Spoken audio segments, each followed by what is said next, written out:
11 years ago, life took a turn for 29-year-old Vylssess Edwards after an accident left him confined to a wheelchair. And while the chances of him regaining his mobility is 50-50, the La Jealousy West Coast Demerara resident is determined to pursue his dreams. In an interview with the newsroom, Edwards recalled a dreadful morning in April 2012 when he was struck down by an alleged drunk driver, leaving him with injuries to his spinal cord. At that year, I was pursuing geology. I was studying on coral reefs, and I was looking to migrate to Australia to learn about coral reefs. And that said year also, I was becoming a football referee for the GFF. And for being a football referee, you need to be fit. So this particular morning, I went to ride from where I live to the Harbour Bridge and back. And this particular morning, I was riding crane, a drunk driver collided into me, and that resulted in me getting a spinal cord injury. Although the accident has forced the second-year medical student to shift his goals, he said he's now finding a balance by being actively involved in sports and his academics. Yeah, there were certain parts that I ventured into. After I was able to successfully have my first wheelchair race victory, that was in 2015, I pursued a line along that course of participating in sports. And sports was a dominant figure back then until I was able to see myself in a more academic way. It's all about the mentality. It's once you're able to oversee the bigger picture, you'll most likely be able to live life as it is. That's how I live my daily tasks, knowing that I'm alive and well.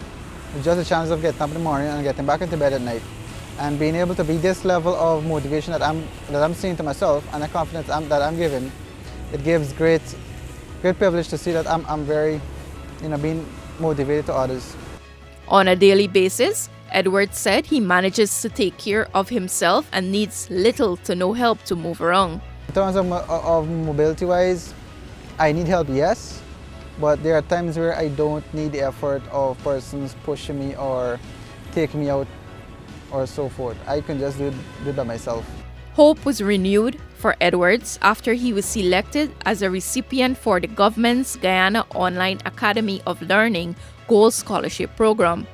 And he's now pursuing a degree in artificial intelligence, having recently graduated with the Scottish Credit and Qualifications Framework Level 6 Diploma, which is being offered under the Get Ready for Opportunities to Work Grow Scholarship Program. I saw it on social media, which is on Facebook, and I was able to apply, and I wasn't too sure if I would be successful.